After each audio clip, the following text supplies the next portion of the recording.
Zurich Airport, November 2001. Crossair Flight 3597 is one of the few planes left to land. The commander was flying out of Zurich for the last 20 years, so he was really used in this airport. Crossair 3597. The lone controller in the tower tracks the approach. Approach runway 28 for you. I have ground contact. We're continuing on. Crossair 3597, continue speed reduction to final approach speed. But for some reason the crew can't find the runway. Damn. He said he saw the runway 1.3 miles. And the flight ends in disaster. Crossair 3597, this is Zurich Tower. Do you copy? We have a possible emergency and approach. He collided with a hill, so obviously he was too low. A terrible mistake sent a passenger jet dangerously off course, killing 24 people. The clues will lead investigators to a trained professional with an astonishing past.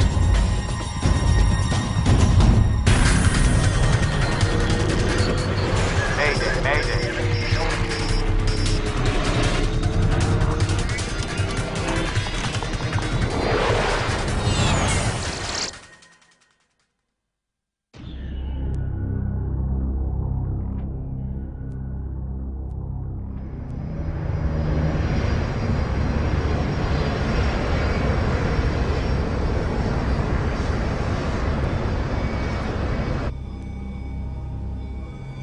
Crossair Flight 3597 is cruising at 27,000 feet above Germany. As the autopilot flies the plane, the crew begins reviewing procedures for their landing. According to the report, the apron and taxiways are wet. Braking action's not specified. So the friction report is missing? Indeed. That usually means they haven't been out to check lately. Indeed.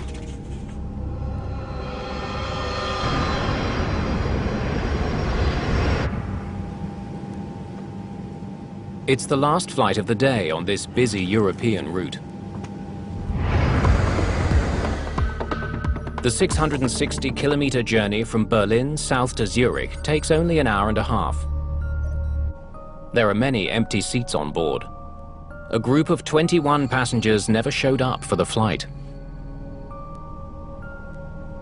Internet entrepreneur Peter Hogenkamp is returning from a business trip in Germany with his partner, Jacqueline Badran.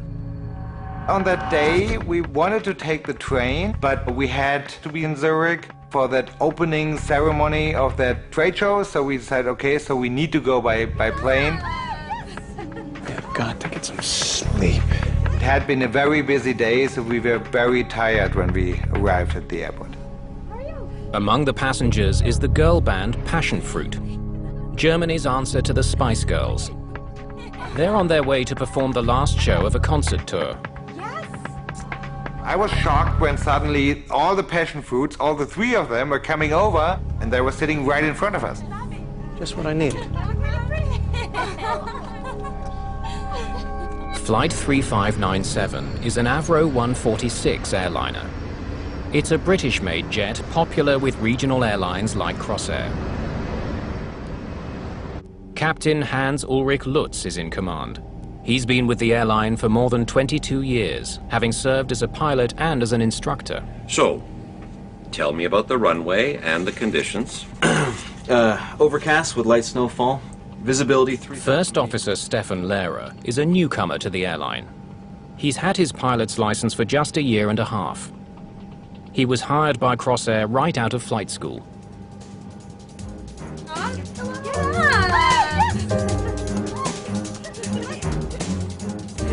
The passion fruits were being quite noisy. They were excited. I think they went from one gig to the other. So they were still in their stage clothes. I said, oh my God, do I really need this? Can I just sleep? It's probably okay to move. We decided to move back a few rows and change the side where we were sitting, so we were in a very quiet area then.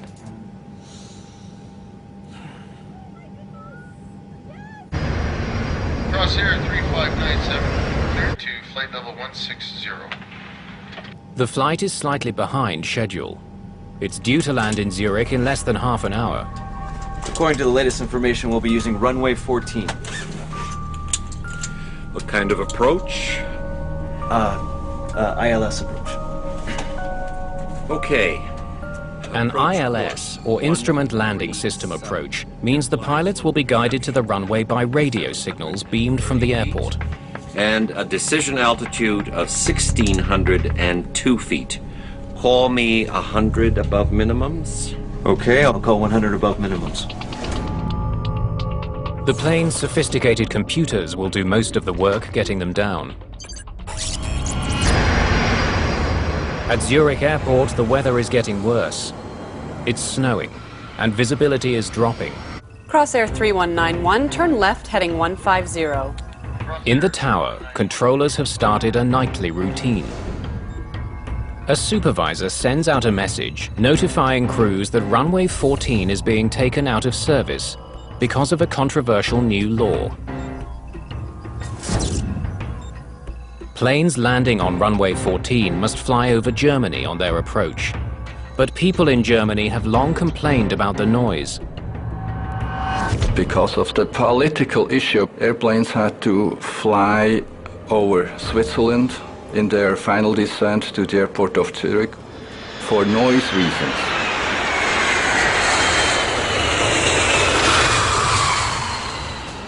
There was no other operational or weather reasons whatsoever. It was purely political. Switzerland has agreed to shut down runway 14 after 10 p.m. to keep landing planes out of German airspace and use runway 28 instead. The crew hasn't received this information yet.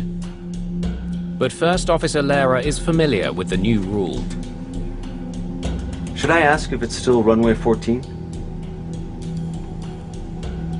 It's almost 10 o'clock. Yes, I'm pretty sure it's still 14. Zurich approach, Crosshair 3597. Please confirm the approach in use is the ILS 14. Crosshair 3597, you're identified. It will be a VOR DME, approach runway 28 for you. Oh, hell. What next? Okay, fine. Unlike runway 14 with its sophisticated instrument landing system, runway 28 is not equipped for ILS landings. Instead, it has a less accurate navigational system. It's called VOR DME. A radio beacon sends information to an aircraft about its distance from the runway and whether it's left or right of it. It provides no guidance on the plane's altitude. Pilots would rather not make VOR approaches because they place a greater workload on the flight crew. He would always prefer an ILS approach because he gets guidance on the approach slope. And he can also use his autopilot to guide him down literally on ground to the runway. Because of its less precise technology, runway 28 was rarely used for landings before the new noise law. Okay then, rebriefing for runway 28. That would be chart 13-2. Now Captain Lutz abandons the ILS approach he was planning and prepares his first officer for the new non-precision approach. Are you familiar with the 28 approach? Yes, I've done it a couple of times. The crew goes over every detail of how they will approach Zurich Airport. Rosadingen, Zurich. East 6,000 feet. There are only a few planes left to land tonight, 3597. including Flight 3597 and 2 other Crossair flights just ahead of it. As the aircraft approach the runway, controllers need to keep them apart. Crosshair 3597, reduce speed to 180 or less. Speed 180 or less, Crosshair 3597. Captain Lutz makes the final turn to line his jet up with the runway. 160 knots. The plane is now in the thick of the heavy weather surrounding Zurich. At the airport, the second last Crossair flight touches down on runway 28. Now, with only flight 3597 to land, the supervisor decides to head home early. The controller handling the aircraft is the only controller left in the tower. Crossair 3597, continue speed reduction to final approach speed. Zurich Tower, this is Crossair 3891. She gets a report from the plane that just landed. Visibility approaching 28 was borderline. We could only see the runway from 1.3 miles out. But Captain Lutz knows Zurich Airport well. He continues towards the runway. Gear down. The plane begins the final stage of its approach. Cabin crew, prepare for landing. Captain Lutz begins slowing the jet and puts it into a steep descent.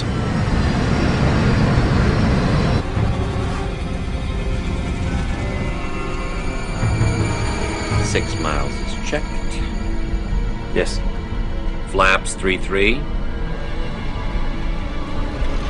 Flaps 3-3 selected. Final check. Final check. Confirm 3 greens. Is checked. 116 knots. The descent gets even steeper. Full flaps. Set. Checked. Flight 3597 is about 3 minutes from the runway. Captain Lutz expects it to come into view any second now.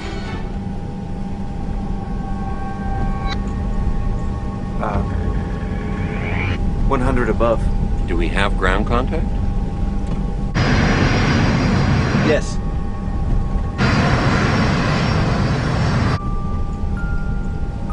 Passengers prepare themselves for landing. We were pretty close to the airport, so you think, okay, this is going smoothly, but it was dark and it was snowing, so we couldn't see anything. In the tower, the controller monitors the flight to make sure it's lined up with the runway. Crossair 3597, cleared to land, runway 28.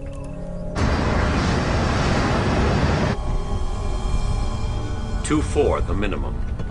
2-4. The flight has hit decision height, 2,400 feet above sea level, 1,000 feet above the ground near Zurich. Decision height is the minimum height you can descend before you need to decide whether you can see the runway and continue the approach visually, or you have to make a decision to go around. I have ground contact. We're continuing on. 500. 500. Captain Lutz still can't see the runway lights, but knows that the flight ahead of him had the same problem. 400. Damn. He said he saw the runway 1.3 miles. They should almost be on top of the runway by now. But for some reason, they still can't see it. They could go around. Crossair 3597. The crew decides to abort the landing Go around! Go around. and pushes the plane to its limits in an effort to get it to climb. Captain Lutz throttles up his plane's 4 jet engines as he aborts his landing at Zurich Airport.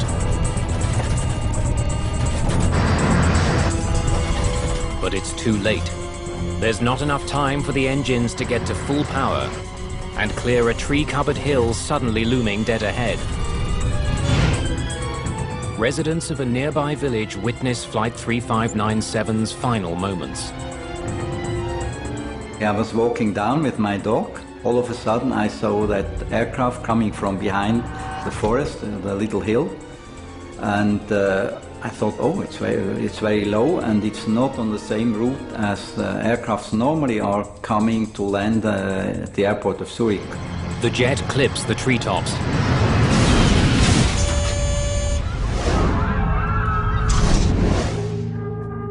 Suddenly, it was shaking very hard. What's happening? Something is wrong.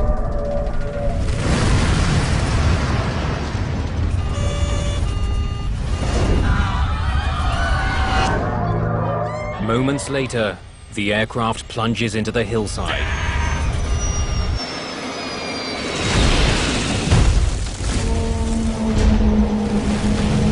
Crosshair 3597, this is Zurich Tower. Do you copy? Crosshair 3597, this is Zurich Tower. Do you copy?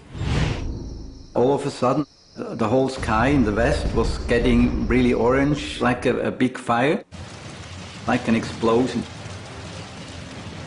The impact tears the aircraft apart. The wings broke off and the fuel is in the wings, so the flames really sort of shot inside the plane.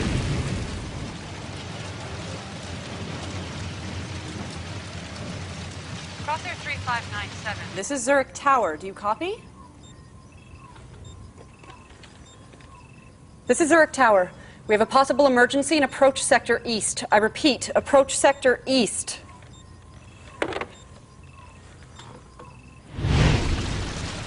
Crossair Flight 3597 has crashed near the village of Bassersdorf, northeast of Zurich. Some people have survived the accident, including Peter Hogenkamp and Jacqueline Badran. I don't have any memory of how we really walked out, because the back was cut off and we were just able to walk out there. One member of Passion Fruit also survives, but her two bandmates seated just one row ahead of her have been killed.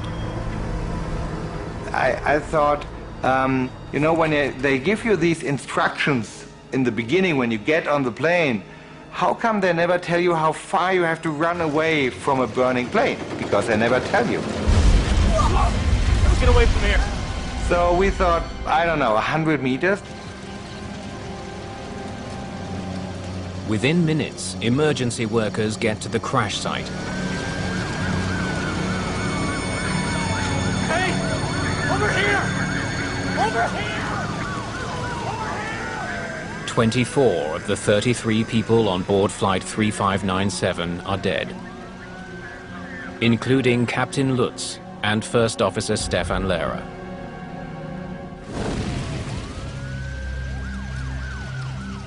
Daniel Knecht, an investigator from Switzerland's Aircraft Accident Investigation Bureau, arrives at the scene. I got the call from our rescue service about 10:30 in the evening. Half an hour later, I was on the accident site. The rear part of the fuselage was quite intact. It was also the region where most of the survivors step out without injury. For Peter Hogenkamp and his partner, it appears that moving to the rear of the plane saved their lives. I think it was just good luck. I think it would have been a whole different story if we wouldn't have changed seats. So the passion fruits may have saved their lives. While rescuers care for the survivors, Knecht and his team survey the crash site. The location of the wreckage far from the airport is of interest to the investigators. 4 kilometers and 50 meters from the runway. The aircraft was not where he was intended to be. He collided with a hill east of runway 28, so obviously he was too low. And the first question was, why was this aircraft too low? The black box flight recorders are found in the wreckage. They're in good condition.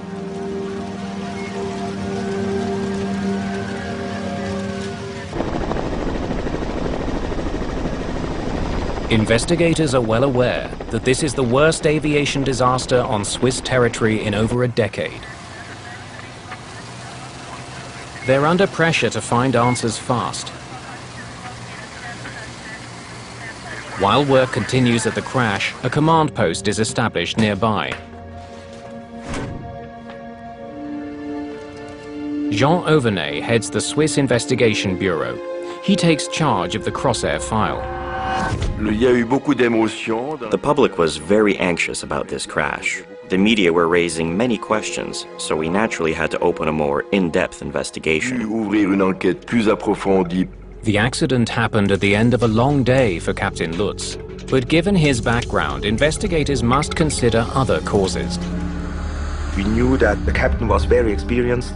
He had about 17,000 flight hours during his whole career.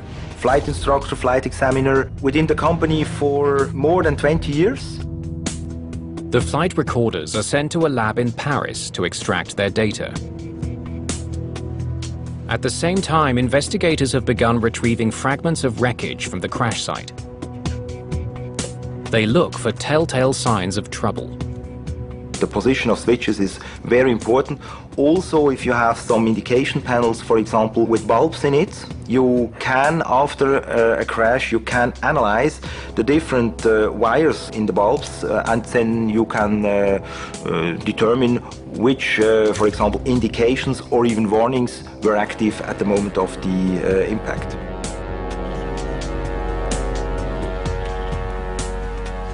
An investigator comes across an intriguing piece of wreckage. Oil gauges provide information about the oil flowing to the plane's 4 turbofan engines. Curiously, one of them is installed upside down. This raised a lot of questions for us and for the media. Everyone wanted to know how you could fly a plane with an instrument installed upside down. It wasn't a very important instrument. You could still read it, even if it was installed upside down. But if this obvious problem was never fixed, what else could be wrong with the plane? Obviously, there were maintenance issues here. We looked at how the company was doing the maintenance of the planes.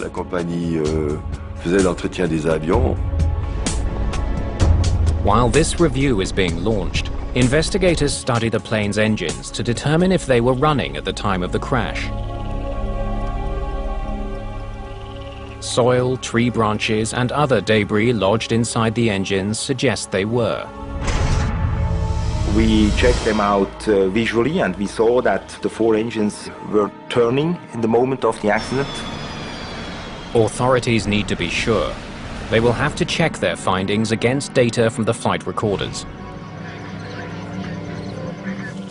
In the meantime, the location of the crash suggests something may have tragically misled the crew on their descent towards Zurich Airport. Connect focuses on the flight charts they used to plan their approach. Is the problem with the approach, or is the problem with the aircraft? This kind of question was dominant when we started the investigation. Are you familiar with the 28 approach? Yes, I've done it a couple of times. The approach chart provides pilots with directions to the runway, Zurich. details about radio frequencies, as well as altitudes and speed for various stages of the landing. When investigators study an approach chart like the one the crew used, they make a shocking discovery. The chart does not show the hill that the plane hit. An approach chart is a very important thing, because an indication which is not correct on this approach chart could mislead a crew and so easily make them do something wrong. So, tell me about the runway and the conditions. Overcast with light snowfall. A faulty chart would certainly have been a danger to a crew unfamiliar with Zurich Airport. But Lutz had flown in and out of Zurich countless times. He and his first officer were both based in the city. The commander was flying out of Zurich, I think, for the last 15 to 20 years. So he was really used to this airport. Investigators conclude that the approach chart, while faulty, could have tripped up some crews, but not this one.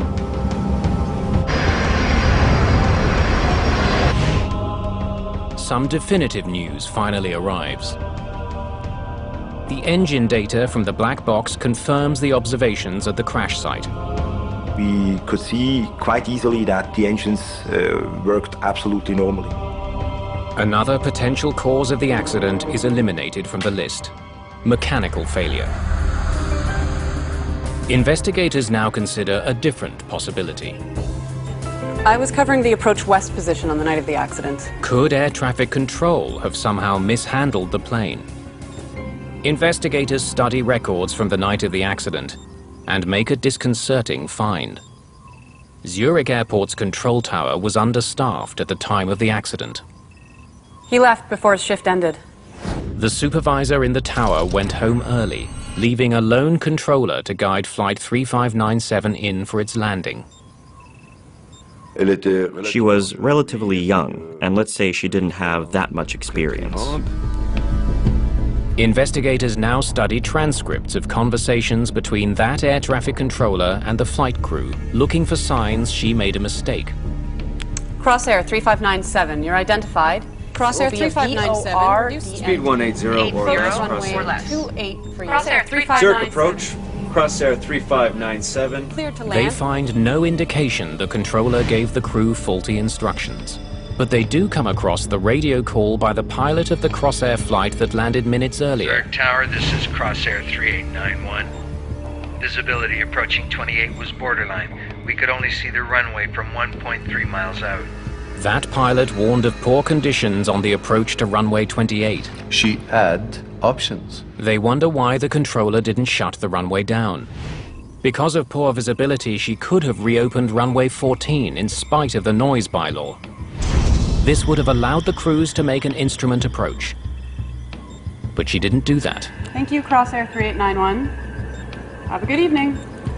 It would have been much easier to fly Alice approaches in this kind of weather, regardless of this political issue. It's suspected that without her supervisor present, the controller lacked the experience to make such an important call. So it's clear that to make the decision not to allow an approach on runway 28 and instead make it on runway 14 demanded a certain kind of confidence, a certain kind of courage. However, Captain Lutz also heard the same warning. 28 was borderline.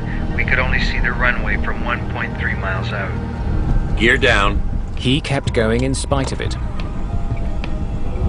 Investigators are now certain that the controller was in no way responsible. A pilot can always say no. He can always reject the clearance. If he thinks that landing is probably not possible, he is free to reject an approach clearance and ask for a different one. Jean Auvernet can't understand why Captain Lutz didn't do exactly that. He should have known that he didn't have to make a non-precision approach in bad weather. When we saw the mistake the pilot had made, we immediately asked ourselves, well, how's it possible? Because for an experienced pilot who was an instructor, this was a really basic mistake. Auvernet is beginning to wonder if something in Lutz's long career is hiding clues about his behavior on the night of the accident. One by one, investigators are ruling out the possible causes of the crash of Crossair Flight 3597. They hope the answer lies in the cockpit voice recorder, or CVR, of the doomed jet. After waiting many days for its data to be sent back from France, they now pore over it carefully, listening for any clues that might explain why the plane was flying so close to the ground, so far from the airport. ILNAV is engaged. Authorities get more than they expected. Not only is the CVR complete, but Captain Lutz offers a running commentary on everything he does. And on inbound track 275. Speed is checked, flaps 18. It's practically a roadmap to understanding what went on in the cockpit. Flaps 83. That's not usual that the pilot flying is talking so much about what he is doing or what he is seeing. And for the investigation, this helped a lot. 100 above. Do we have ground contact? Yes. Investigators learned that the crew of Flight 3597 was looking for the runway and believed it would soon come into view. From the CVR, we saw that the commander and also his co-pilot were not feeling some fear or feeling that something was not going as they planned. But what they didn't know was that the plane was actually 4 miles shy of its target. Damn. He said he saw the runway 1.3 miles. 300. Captain Lutz obviously thought his jet was closer to the runway than it was. Investigators consider the possibility he was misled by his distance measuring equipment, or DME. It's supposed to tell pilots how far they are from the airport. DME indication would have given this distance, and then he would have detected immediately that he was below the approach pass. Perhaps the DME from Flight 3597 was faulty. It's been recovered from the wreckage, but it's impossible to tell what information it gave the pilots. However, there is another way to check whether the instrument was functioning or not. The DME distance is not recorded on the FDR, but on 2 occasions the pilots mentioned the distance. 6 miles is checked. Yes. But was Captain Lutz really 6 miles out from the runway when he made that report? Investigators compare the time Lutz checked his DME with radar data on the aircraft's location at that exact same time. They can see that when Lutz's instruments were telling him he was 6 miles out, that's precisely where he was. So we knew that the pilots had an indication for the distance available at that time. An instrument problem can now be crossed off the list as a factor in the crash, which only heightens the mystery. I have ground contact. We're continuing on. If the instrument was working, why did Lutz think he was closer to the runway than he actually was? The answer lies not in what investigators hear on the cockpit voice recorder, but what they don't hear.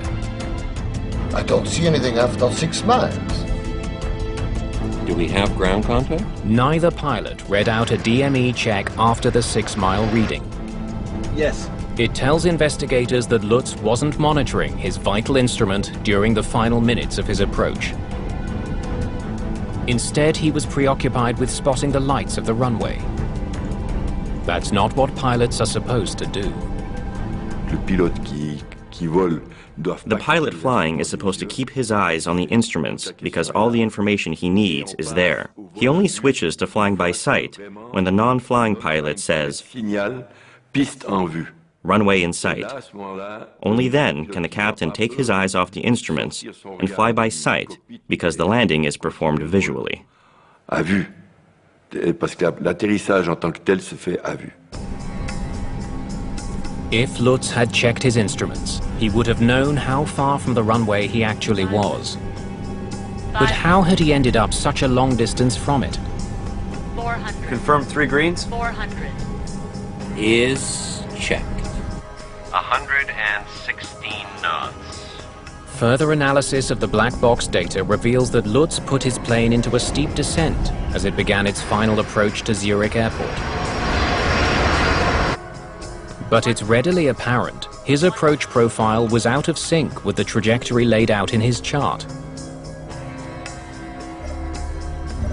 The approach profile for runway 28 calls for pilots to make a gradual and steady descent, which would bring them to 2,400 feet after they've cleared the hills around Zurich.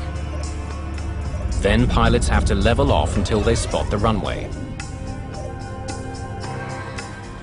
When investigators compare the approach Lutz made with the approach profile he was supposed to follow, they find that his overly steep descent brought him to 2,400 feet well before he cleared the hills. Then he continued to descend until he hit the ground. It's beginning to look like Lutz had violated one of the cardinal rules of flying. Aircraft making non-precision approaches are supposed to level off at minimum descent altitude or safe height until they have the runway in view. This safe height is intended to keep the aircraft above any potential hazards. It's really a basic error. Every pilot is trained to respect such minimums. Not only with VOR DME approaches, but also with ILS approaches. But Captain Lutz kept his aircraft in a steep descent without even pausing at 2,400 feet. The logical next question for investigators, could he see the runway or not? I have ground contact. We're continuing on. What does he mean by ground contact? They need to know if it was even possible for Lutz to see the runway when he reported ground contact. They retrace his steps in a simulator, programmed with the weather he was facing that night. 6 miles from runway, altitude 3,300 feet. 4.8 miles, 2,400 feet. Still no runway in sight. Non, il ne pouvait pas. No, he couldn't see the runway because there was a hill between him and the runway, and at that altitude, there's no way he could see it. À l'altitude de laquelle il était, voir la piste. The conclusion? Captain Lutz had clearly violated his minimum descent altitude. Whether there is flat terrain or hills, minimums are set accordingly, and in no way you can just bust the minimums, whether there's hills or not. This discovery raises questions not just about Lutz's actions, but his young first officers as well. 2-4, the minimum. 2-4. We're continuing on. A first officer should not let his captain breach minimum descent altitudes. Il aurait pu intervenir. The co-pilot could have said, no, stop, we can't see the runway, we're not descending. On voit pas la piste, on descend pas. He considered his captain an old pilot with a lot of experience, not making any mistakes. Most probably he was trusting him too much. And also by being submissive, maybe he wouldn't speak up on time, just to keep harmony in the cockpit. There were no mechanical failures or instrument problems with the plane. Nor was the air traffic controller negligent in any way. But it is now clear that Captain Lutz made a series of catastrophic piloting errors that doomed Flight 3597 and claimed the lives of 24 people. Investigators dig deeper into Captain Hans-Ulrich Lutz's flying record to see if there's anything in his long background that could explain why he crashed Flight 3597. What they discover is truly alarming. Lutz applied to flight school when he was 17 years old. He was rejected 3 times because of his lack of education. He finally got his license at the age of 20, but continually failed exams to upgrade due to his inadequate comprehension of navigation systems. Captain Lutz may have had a long career, but it was not a stellar one. Years of flying and flying hours don't say anything about competence. For some reason, though, his record as a below-average pilot didn't prevent Crossair from hiring him in 1979. There was a red line through his career where several incidents happened before and he had missed several checks. Well, he had some limits. But what's hard to understand for me is that they were identified, and decision was made to keep him flying. Captain Lutz's limited abilities continued in his new job. While commanding a sightseeing tour of the Swiss Alps, he made a navigation error and ended up in Italy. He only realized his mistake when his passengers spotted road signs in Italian. In another incident, he wrecked a $1.5 million aircraft after inadvertently retracting the landing gear while the plane was still on the tarmac. Lutz's failures forced Crossair to fire him as an instructor, but they allowed him to continue flying passenger planes. I personally do pilot assessments, and he would never have gone through my assessment with a positive recommendation. Okay, approach course 13. Investigators wonder why Crossair allowed Lutz to stay on as a pilot if he was not entirely competent. The answer appears to be they may have had little choice.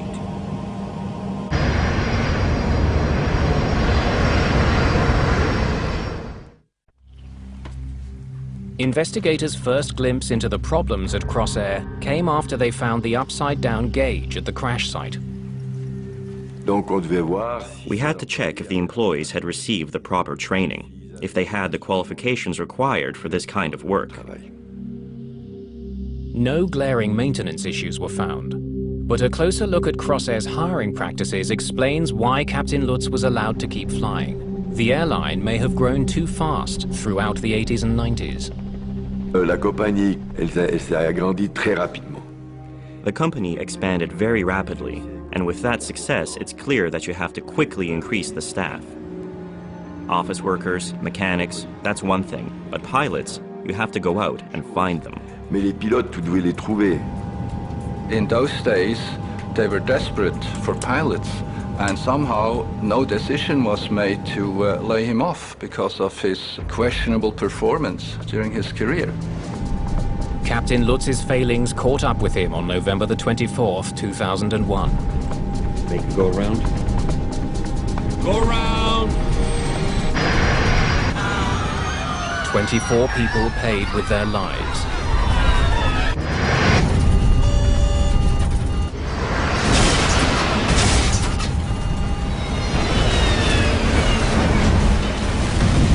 After the accident report was issued, sweeping changes were made. Swiss aviation authorities had Crossair increase the number of employees overseeing pilots. They also scrutinized other airlines to determine if there were other substandard performers like Lutz.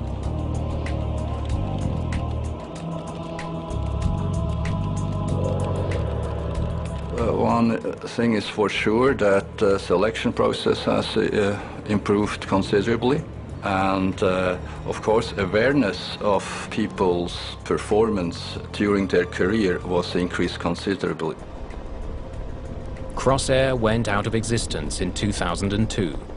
It was folded into the Swiss national carrier. As Crossair became Swiss, they adopted the previous Swissair selection process. And I can say today, which is already 9 years since, that safety has improved considerably, and also quality of the pilots that are hired by companies like Swiss.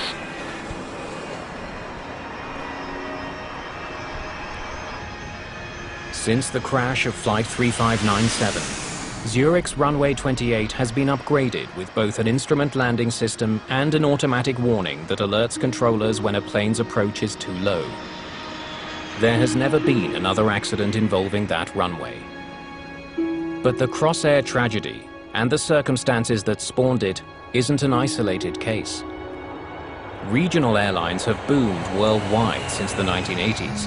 Particularly in the United States, where they account for half of all flights and carry 100 million passengers a year.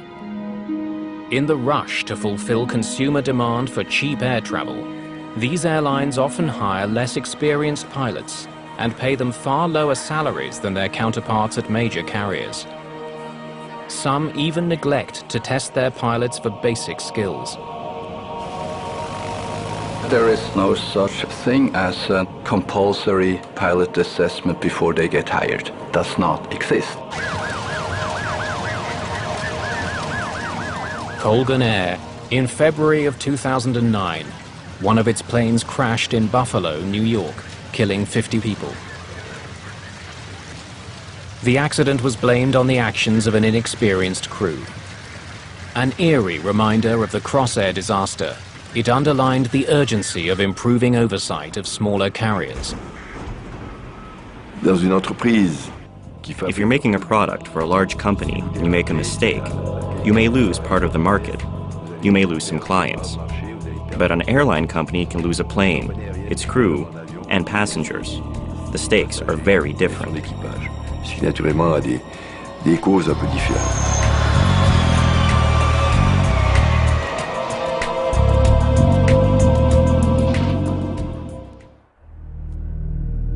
Brand new air crash investigation is back at the same time next week. See natgeotv.com for previews and more.